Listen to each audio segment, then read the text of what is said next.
إن الحمد لله والصلاة والسلام على سيد الأنبياء والمرسلين وعلى آله وأصحابه أجمعين মাওলানা আজগর জামে মসজিদ কর্তৃক আয়োজিত গজারিয়াপাড়া বাসীর উদ্যোগে আজকের এই তাফসীরুল কোরআন মাহফিলের সম্মানিত প্রধান বক্তা, সম্মানিত সভাপতি, সম্মানিত এলাকাবাসী, আমরা আজকে অত্যন্ত সৌভাগ্যবান। আল্লাহ তাআলা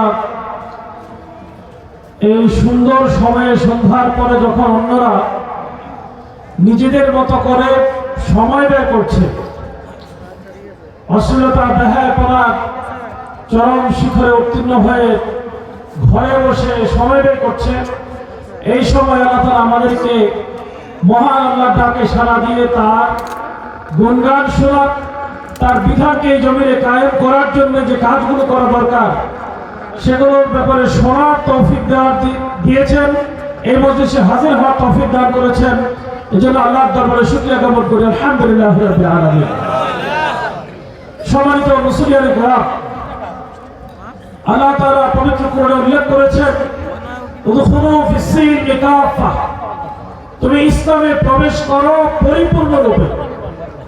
আল্লাহ তাআলা আমাদেরকে সৌভাগ্যবশত মুসলিমের ঘরে জন্মদান করেছেন, মুসলিম প্রধান একটি দেশে জন্ম নেওয়ার সুযোগ করে দিয়েছেন।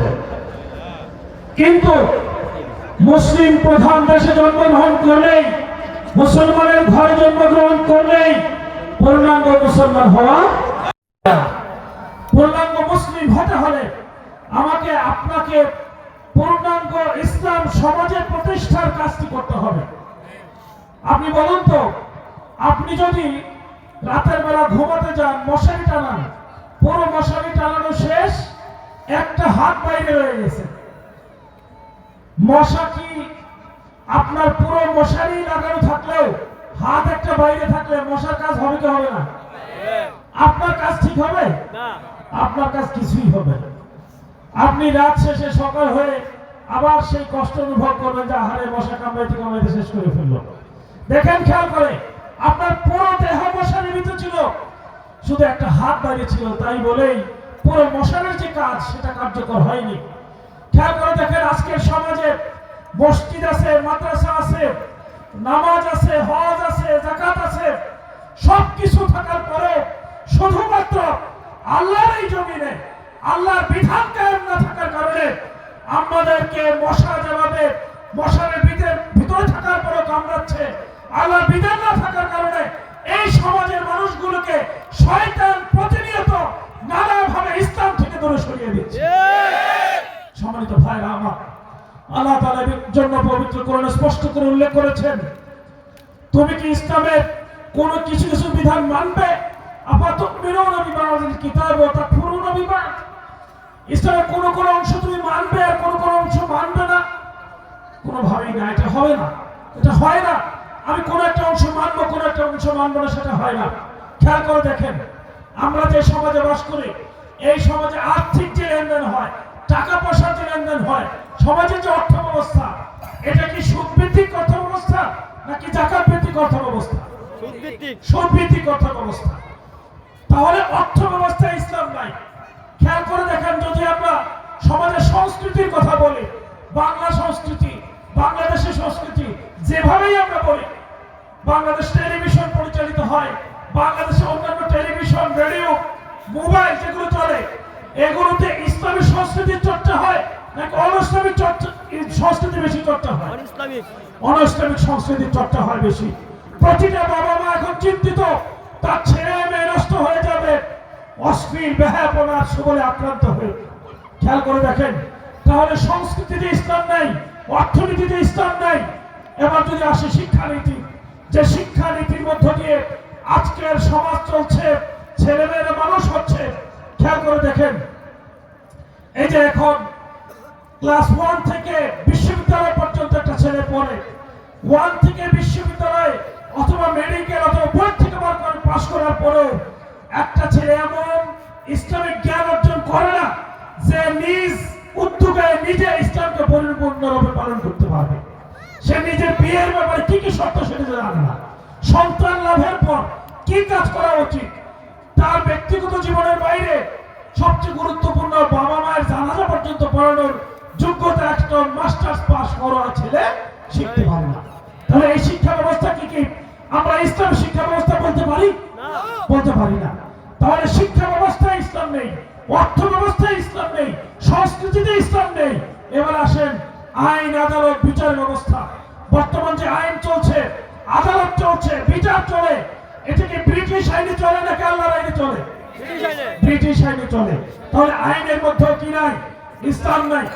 আইন ব্যবস্থায় ইসলাম নাই, সমাজ ব্যবস্থায় ইসলাম নাই, অর্থ ব্যবস্থায় ইসলাম নাই, সংস্কৃতিতে ইসলাম নাই, শিক্ষা ব্যবস্থায় ইসলাম নেই। তাহলে ইসলাম আছে কোথায়? ইসলামকে আসলে আমাদের সমাজের মধ্যে আছে? ইসলাম আমরা মনে যদি করি দাড়ি, টুপি, পাঞ্জাবি, মসজিদ, মাদ্রাসা, এটা ইসলামের নিদর্শন না। ইসলাম হলো পরিপূর্ণ জীবন বিধান। জীবনের প্রতিটি ক্ষেত্রে, ইনস এন্ড আউট, সকল ক্ষেত্রে ইসলামকে লালন করার নাম হলো ইসলাম জীবন ব্যবস্থা, পূর্ণাঙ্গ জীবন ব্যবস্থা। আল্লাহ তাআলা পবিত্র কোরআনে স্পষ্ট করে বলছেন, আলিয়াউমা আকমালতু লাকুম দীনাকুম ওয়া আতমামতু আলাইকুম নি'মাতি ওয়া রাদিতু লাকুমুল ইসলাম দীনা। আমি তোমার জন্য জীবন ব্যবস্থা হিসেবে পছন্দ করি ইসলামকে, এবং ইসলামকে করেছি পরিপূর্ণ। ইসলামের সকল দিক পরিপূর্ণ করে দেওয়া হয়েছে। একজন শিশু জন্মগ্রহণ করার পর থেকে মৃত্যু পর্যন্ত তার যত করণীয় আছে, একবারে সকল বিষয়ে আমি খুব পবিত্র কোরআনে, হাদিসে ইসলামের মধ্যে সন্নিবেশন ঘটিয়েছি। তোমার পরিবার থেকে শুরু করে সমাজ ব্যবস্থা, বাজার ঘাট, দোকানপাট, সবকিছু, রাষ্ট্র ব্যবস্থা, পৃথিবী পরিচালনার বিধানগুলোকে আমি কোরআনের মধ্যে দিয়ে দিয়েছি। এটা হলো জীবন ব্যবস্থা, এটা হলো ইসলাম।